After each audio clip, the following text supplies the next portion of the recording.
होनी चाहिए। केवल जो है भक्ति से काम नहीं चलता और केवल ज्ञान से काम नहीं चलता। उद्धव जी महाराज ज्ञानी तो थे, भक्त नहीं थे।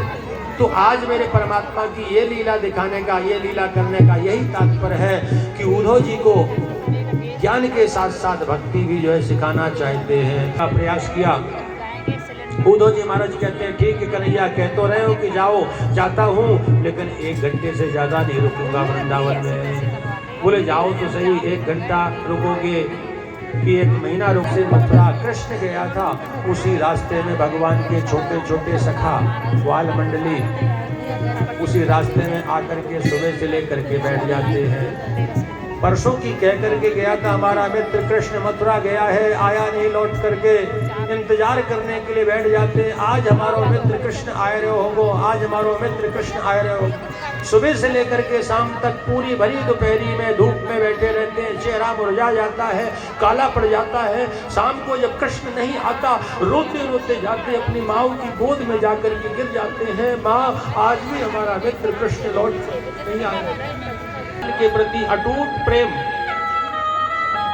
की हृदय में आनंद की हिलोर उठ गई, झूमने लगे। अरे मित्र देखो, आज हमारा मित्र कृष्ण रथ आकर के दूर खड़ा हो गया। एक मित्र कहता भैया मैं कृष्ण को मित्र हूं भैया, मेरा नाम उद्धव है, मैं जो है कछु संदेशा लेकर के आया हूँ, नंद महल कहाँ है, नंद महल को रास्ता बताओ। सखा कहने लगे बाहरे कृष्ण, अरे भैया एक तो याद ना आई बरसन में, और याद भी आई तो तूने अपने मित्र को भेज दियो, तू खुद नहीं आयो। सखा कहने लगे अरे भैया उद्धव, और तुम नंद महल का रास्ता पूछते हो, ये जो पनारा बह रहा है ना, पनारा, इस पनारे के सहारे सहारे चले जाओ, जहां इसका एंड हो जाए वहीं समझ लेना कि वो नंद महल है। वो पनारा क्या था मालूम है मेरी माताओं बहनों, वो पनारा कोई साधारण पनारा नहीं था। जिस दिन से कृष्ण ब्रज छोड़ करके मथुरा गए हैं, उस दिन से कृष्ण के वियोग में यशोदा मैया ने रो रो करके ब्रज की आज एकदम सन्नाटा छाया हुआ है। सुई भी गिर जाए ना, उसकी भी आवाज आ जाए, ऐसा सन्नाटा छाया। ये वही नंद महल है। कन्हैया गए, उद्धव जी महाराज गए, उद्धव जी महाराज ने कहा भैया मैं प्रणाम करता हूँ, मैं कृष्ण का क्या हुआ। यशोदा ने सुना नहीं, बोले जोर से बोलो, जोर से। जब से मैं मथुरा से आया हूँ, कृष्ण को मित्र हूँ, उद्धव मेरा नाम है, उनको संदेशा लेकर के आया हूँ। जैसी ये बात कही यशोदा कहने लगी धीरे बोल, धीरे, मेरा लाला जग जा रहा है। तू क्या कह रहे हो, मथुरा से आया हूँ, कृष्ण को मित्र हूँ, कृष्ण ने संदेशा भेजो है, कृष्ण पर हमेशा मेरे पास ही रहे, वो कहीं जाए थोड़ी, तू पागल है गयो है। उद्धव जी महाराज की ज्ञान की सिद्धि खिसक जाती है। उद्धव जी महाराज ने कहा मैया क्या कह रही है, मैया अपने लाला को दर्शन कराओगे। बोले हाँ चलो। पालना में सो रहे हो मेरा लाला। जैसे पालने के पास यशोदा ले गई, पर्दा खोल करके दिखाया तो उसमें लड्डू गोपाल की मूर्ति सो रही थी पीतल की। यशोदा मैया धड़ाम से पालने में गिर पड़ी है, माथा लगा, रोने लगी। क्या बताऊं बेटा, जब से मेरा कृष्ण मुझे छोड़ करके मथुरा गया है, तब से मैं अनाप शनाप बोलती हूँ, किससे क्या बोलना है कुछ मालूम ही नहीं है। मेरे शरीर की सुध चली गई है। ये वही महल है जहाँ जो है सभी प्रकार के आनंद थे, चहल पहल थी। बोले भगवान की चपल लीलाओं का दर्शन करके, कृष्ण की चपल लीलाओं का महाराज स्मरण कर करके अपना जीवन यापन कर रहे हो। ये वही आंगन है जहाँ मेरा कृष्ण खेलता था। खेलते खेलते कभी जो है कृष्ण को मैं बेगर की रोटी में माखन की लौनी रख देती थी, महाराज वो खाता था, ठुमक ठुमक करके इटला इटला करके खाता था। उसी बीच एक दिन जो है कौआ हाथ से रोटी छीन करके, ओ भक्त श्याम जो कैसी बनी सिर सुंदर चोटी, खेलत खात फिरे अंगना, पग पैजन बाजत पीर कछो अस खान बिलोकत वारत काम कला निधि कोटि काग के भाग बड़े सजनी हरि हाथ से ले गयो माखन रोटी। भगवान की चपल लीलाओं का स्मरण कर कर के जीवन यापन कर रहे हो। क्या बताऊं मैया, बाकी ज्यादा याद मत करो। ये लग रहा है कि आपका आशीर्वाद लेता रहूं, आपसे वार्ता करता रहूं, आनंद आ रहा है, लेकिन मुझे अभी जो है किशोरी श्री राधा रानी का समाचार, ब्रज की गोपिकाओं का समाचार लेकर के जाना है, इसलिए मैं आपसे अनुमति चाहता हूँ। और राधा रानी कहाँ मिलेंगी? तो यशोदा मैया कहती, लाला उद्धव, मैंने सुना है कि जिस दिन से कृष्ण गया है उस दिन से राधे का मन एकदम टूट गया है, दिल टूट गया है। उसने तो महलों से लगाव छोड़ दिया है, वो तो कुंजन में वास करती है, जंगल में देखना पड़ेगा। उद्धव जी महाराज कुंजन में जैसे गए हैं, देखा है किशोरी राधा रानी जो है निकुंज में बैठी हुई है, इर्द गिर्द जो है हजारों की तादाद में सखियां बैठी हुई हैं, सबके नेत्र सजल है। नेत्रा में एक एक बूंद आंसू टपक रहा है राधा रानी के नेत्रों से। कोई गोपी कह रही, अरे बहना, मैंने आज ऐसो सपनों देखो कि मेरे छीके में से माखन की मटकी चुराते भयो श्याम सुंदर आयो है। कोई कह रही है, अरे राधा, आज मैंने ऐसो सपनों देखो कि मेरी गैया जो है दूध दोहने के लिए मैं गैया को गई, मैंने कही कन्हैया ने एक बछड़ा पकड़ियो, तो कन्हैया बछड़ा पकड़ करके गयो है। नाना प्रकार से सभी सपना सुना रही हैं, लेकिन किशोरी श्री राधा रानी रो रही हैं। सभी गोपिकाओं ने अपना अपना स्वप्न सुनाया। किशोरी श्री राधा रानी से पूछा, अरे बहना किशोरी, तुमने कोई स्वप्न नहीं देखा? तो किशोरी श्री राधा रानी रोते हुए कहती, अरे बहनाओ, तुम कितनी बड़ी भाग्यवान हो, कम से कम तुमने स्वप्न में तो हमारे प्रीतम श्याम सुंदर का दर्शन किया है। मैं तो ऐसी अभागन हूँ कि जिस दिन से मेरा प्रीतम श्याम सुंदर ब्रजमंडल छोड़ करके मथुरा गया है। इस प्रकार की राधा रानी की स्थिति। उद्धव जी महाराज आए, उद्धव जी महाराज को दूर से देखा गोपिकाओं ने, एक भंवरे को साक्षी बना करके उद्धव जी महाराज के द्वारा जाने कृष्ण को क्या क्या सुना दिया। अरे कपटी, जैसे तू काला है ऐसी वो हमारा कृष्ण भी काला है, जैसे तेरे जो है माथे पर पीला तिलक जैसा होता है ना, काला भंवरा होगा, पीला तिलक होता है। तो भंवरे को निमित्त बना करके गोपिकाओं ने जाने कृष्ण को कितनी बातें सुना दी। तू कपटी है महाराज। और इधर उद्धव जी महाराज आए, उद्धव जी ने दूर से प्रणाम किया। अरे देवियों, मैं आपके चरणों में प्रणाम करता हूँ, आपके श्री चरणों में प्रणाम करता हूँ। आप जिसको अपना प्रीतम मानती हो वो तो पूर्ण ब्रह्म परमात्मा है, उसके ना हाथ होते ना पैर होते हैं, वो तो जो है ब्रह्म है। और ब्रह्म के प्रति जीव को मन लगाना चाहिए। एक बार भी ब्रह्म के प्रति मन लग गया तो जीव का भटकाव खत्म हो जाता है। इस प्रकार जो है उद्धव जी निवेदन करने लगे। गोपिकाओं से कहा कि वो ब्रह्म है, ब्रह्म के प्रति करके हंस पड़ी। हा उद्धव, तुमने ठीक कहा कि वो ब्रह्म है, ब्रह्म के प्रति मन लगाओ, लेकिन एक बात हमारी भी सुनो, जिसके पास मन ही ना हो वो तुम्हारे ब्रह्म पे क्या लगावे। उद्धव जी महाराज ने जैसी बात सुनी तो यहाँ एक और खिसक जाती है। गोपिकाएं कहती हैं, अरे उद्धव मन ना भये 10-20, एक हाथों सो गयो श्याम संग को आराध ईस। उद्धव मन ना भये 10-20। अरे उद्धव, 10-20 मन नहीं है, हमारे पास तो एक मन था, वो श्याम सुंदर के चरणों में लगा चुके हैं। केवल आज का कष्ट है, कल तो केवल 3 घंटे की कथा है। बोलो राधे राधे। आज जो है अब बल्कि पहुंच चुके हैं कथा के गंतव्य स्थान पर, ज़्यादा नहीं है लेकिन फिर भी आधा घंटा तो लग ही जाएंगे। मैं माफ़ी चाहूँगा। कल से जो है ठीक, कल तो केवल जो है 3 घंटे की कथा है और परसों के बाद तो आप लोगों को परेशानी नहीं किया जाएगा। बोलो राधे राधे। तो जिस जिसको जल्दी हो ऊपर हाथ करो खड़ा, जिस जिसको जल्दी हो घर जाने की। बोलो राधे राधे, जय हो। और जिस जिसको जल्दी नहीं है वो हाथ ऊपर खड़ा करो। हाँ, जय हो। जय जय श्री राधे। बोलो वृंदावन बिहारी लाल की जय जय।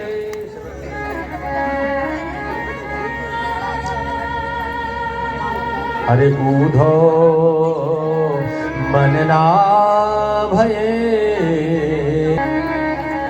एक हाथों सो गयो श्याम संग को आराधे। अरे उद्धव, एक मन था वो हम अपने प्रीतम श्याम सुंदर को सौंप चुकी हैं। अब तुम्हारे ब्रह्म के लिए दूसरा मन ही नहीं तो क्या लगावें। और तुम कहते हो हाथ नहीं होते, पैर नहीं होते। अगर हाथ नहीं थे तो हमारे छीके में से माखन की मटकी कैसे उतारी कृष्ण ने? अगर पैर नहीं थे तो हमारे संग रास विहार कैसे किया? अरे उद्धव, तुम भय बोरे पाती लेके आए धोरे, योग कौन जाने यहाँ रोम रोम श्याम है। उद्धव, तुम वृंदावन में आए हो। अरे प्रेम की परीक्षा है, प्रेम का है प्रश्न पत्र। गोपिकाएं कह रही हैं प्रेम का परिणाम निराला है। उद्धव आए ज्ञानी जहाँ पढ़ने, वो वृंदावन निराली पाठशाला है। अरे उद्धव, तुम्हारे ज्ञान की बात यहाँ कोई नहीं जानता। यहाँ तो प्रेम की पाठशाला है, प्रेम की परिभाषा जानते हैं। आया है उसी प्रकार आकर के हमें जो है अपनावे, आकर के जो है अपना बनावे। इसलिए बोले आंखों में रहने वाले की बात नहीं करते। क्या बोले? आंखों में रहने वाले की याद नहीं करते और दिल में रहने वाले की बात नहीं करते। हमारी तो रूह में बस गए हैं वो, तभी तो याद वो नहीं जो तन्हा में आती है। याद तो वो है जो महफिल में भी तन्हा कर जाती है। अरे उद्धव, जाकर के कृष्ण से कह दो कि मेरा मन जो है मणि के समान है। वो मेरा मन माणिक धरा गिरवी श्याम के पास, प्रेम ब्याज इतनो बढ़ो ना छूटन की आस। उद्धव जी महाराज ने देखा कि गोपिकाओं का अंतःकरण अत्यंत पवित्र है। बोले उद्धव सूधो है चलो सुन गोपिन के बैन, और ज्ञान बजाई डुंडवी और प्रेम बजायो ढोल। राधे राधे। उद्धव जी महाराज कहते अभी जाता हूँ, भगवान कृष्ण से कहता हूँ, कृष्ण तुम कितने बड़े निर्दयी हो, जो आपकी परम भक्ता है उनको इतनी तकलीफ दे रहे हो। उद्धव जी महाराज ने दौड़ लगाई, वृंदावन से फिर मथुरा पहुंचे, लौट करके गए। जैसे ही कृष्ण ने देखा, 7 महीने बाद आए हैं उद्धव, लौट करके गए थे 1 घंटे की कह के। भगवान मुस्कुराने लगे। उद्धव जी ने कहा मैं सब समझ गया।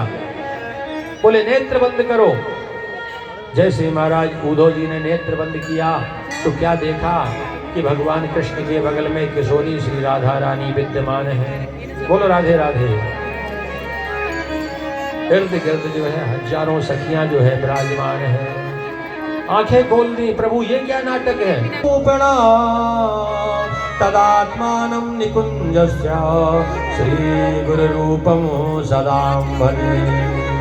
उद्धव मेरे बगैर राधा अधूरी, राधा के बगैर श्याम अधूरा। तस्मा ज्योतिर्मभूत वेधा राधा माधव रूपकम। जिस प्रकार एक ज्योति के दो प्रतिबिंब कभी कभी दिखाई देते हैं। आप एक दीपक देख रहे हो तो कभी कभी दो लौ दिखाई देने लगती है, क्यों माता हो? ठीक इसी प्रकार इनका जो है शरीर दो है, प्राण एक में लिखा हुआ है। प्रेमिका समझते हैं वो पातकी होते हैं, यानी पापी होते हैं। प्रेमी प्रेमिका नहीं है, ये दोनों एक ही है। जो राधा है वही कृष्ण है, जो कृष्ण है वही राधा है। बोलो राधे राधे। श्याम तेजो विनायस्तु गौर तेजो समर्जये। जब तक गौर तेज की उपासना नहीं करेंगे तब तक श्याम तेज की कृपा प्राप्त नहीं होगी। यानी जब तक राधा जी को नहीं मनाएंगे तब तक कृष्ण नहीं मिलेंगे, और जब तक कृष्ण को नहीं, राधा जी को, कृष्ण को नहीं मनाएंगे तब तक राधा जी नहीं मिलेंगी। ये दोनों एक हैं, हमें इनमें भेद नहीं समझना चाहिए सज्जनों। अब तो हम लोग चलते हैं कहाँ? जरासंध ने 17 बार चढ़ाई करी, अभी 2 मिनट में पहुंचते हैं रुक्मिणी विवाह में। बोलो राधे राधे। मेरी माताओं बहनों, 23 अक्षौणी से श्याम सुंदर के सामने किसी की नहीं चलती। 1 मिनट में जो है पूरी सारी की सारी सेना को जो है चुटकियों में समाप्त कर देते हैं, महाराज हरा देते हैं। इसी प्रकार 17 बार जब हो गया, 18वीं बार जो है जरासंध ने 11,000 ब्राह्मणों को अनुष्ठान में बिठा दिया। बोलो राधे राधे, जोर से बोलो राधे राधे। 11,000 ब्राह्मणों को अनुष्ठान में बिठा दिया। बोले मेरे लिए ऐसे मंत्र का जाप करो कि मैं इस बार कृष्ण से युद्ध में जीत जाऊं। अगर जीत गया तो मुख मांगी दक्षिणा दूंगा, और हार गया तो तुम्हारा गला जो है तलवार से रेत करके काट डालूंगा। अब तो ब्राह्मण बेचारे दाव में लग गए। मुनिवर भगवान विचार करने लगे, इस बार ब्राह्मण दाव में लगे हैं और ब्राह्मण मेरा हृदय है। ब्राह्मण को यदि तकलीफ हुई तो मैं बर्दाश्त नहीं कर सकता, इसलिए क्या करूं? इस बार मुझे युद्ध हारना पड़ेगा। बलराम जी से सलाह मशवरा ली। बलराम जी ने कहा क्या करोगे, तुम्हारी ख्याति, अतः देखना मैं युद्ध करते करते भाग जाऊंगा, हार जाऊंगा।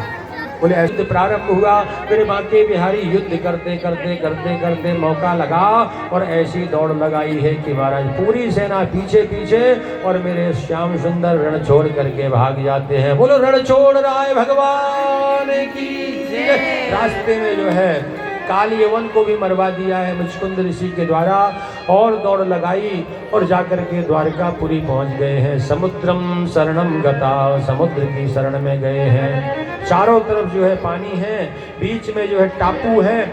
वहीं जो है विश्वकर्मा को आदेश किया, सोने की द्वारिका बना करके तैयार कर दी। पीछे से महाराज बलराम जी पहुंच गए। बलराम जी महाराज विवाह के योग्य हो गए थे। रेवत राजा की बेटी रेवती के संग बलराम जी महाराज का विवाह हो गया। बताते हैं ब्रजमंडल में जब तक भगवान श्याम द्वारिकाधीश, सोने की द्वारिका पूरे ठाट बाट। बोलो राधे राधे। ऐश्वर्य हो गए। अब तो महाराज जो है भगवान श्याम सुंदर भी विवाह के योग्य हैं, लेकिन उनका विवाह कौन करे? कोई अपनी लड़की देने के लिए राजी नहीं हो रहा है। कौन देगा राजी? कौन देगा अपनी लड़की कलूटे को? काला है ना कन्हैया, काले कन्हैया को कौन देगा?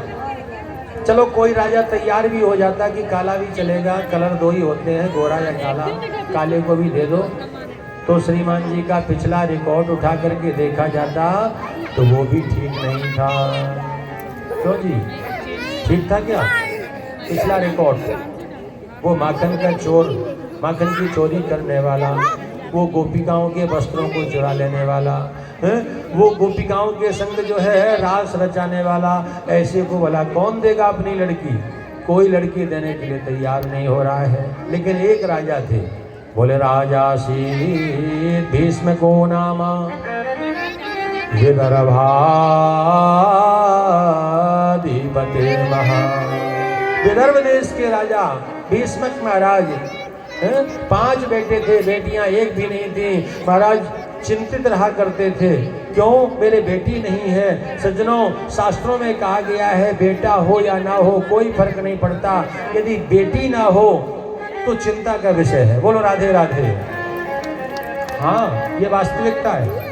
व्यक्ति के कन्या ना हो, इस समय मालूम है द्वापर में जो बड़े बड़े यज्ञ करने का फल प्राप्त होता था, त्रेता में है मूर्ति पूजा का जो फल मिलता था, कलयुग में कन्यादान का उतना ही फल प्राप्त हो जाता है। बोलो राधे राधे। एक कन्यादान का उतना ही फल मिल जाता है। रुक्मिणी है, आहा, उस कन्या को लेकर के आ गए। वो कन्या कौन थी? साक्षात लक्ष्मी मैया। रुक्मिणी नाम रख दिया। वो जगत माता है, वो किसी को माता बनाना स्वीकार नहीं करती। माता जानकी ने जन्म लिया तो कहां से लिया मेरी माताओं बहनों? जमीन से। और आज जो है रुक्मिणी महारानी जन्म लेती हैं तो पुष्प के ऊपर। लक्ष्मी मैया कहां से निकली थी? समुद्र से। बिल्कुल ठीक। माताएं कथा बड़े ध्यान से सुनती हैं। अगर प्रश्न करो तो माताओं की तरफ से ही उत्तर आता है। बोलो राधे राधे। जय हो। इसलिए एक बार माताओं के लिए जोरदार तालियां। बोलो राधे राधे। बहुत ध्यान से कथा सुनती है। आहा, रुक्मिणी महारानी जो है, भीष्मक महाराज उस कन्या को ले आते हैं। बड़े दिव्य रूप से जो है राजाशाही ठाट बाट में उस कन्या को पाला है। अब तो एक दिन जो है धीरे धीरे कन्या बड़ी हो गई, शुक्ल पक्ष के चंद्रमा के समान बढ़ती गई। एक दिन भीष्मक महाराज ने देखा मेरी कन्या विवाह की योग्य हो गई है, स्वयंवर की व्यवस्था करते हैं। तो महाराज जो है अपने पुत्रों को कहा कि जाओ इसके स्वयंवर की व्यवस्था करो। तो भीष्मक महाराज के जो 5 बेटे थे, जिनमें सबसे बड़ा बेटा जो रुक्मी है, रुक्मी ने जो है अपनी बहन से कहा, अरे बहना सुनो, मजबूरन हमें स्वयंवर की व्यवस्था करनी पड़ेगी, क्योंकि राजाओं में प्रथा है कि स्वयंवर करना चाहिए। स्वयंवर करते हैं हम लोग, तो मजबूरन हमें भी स्वयंवर करना पड़ेगा।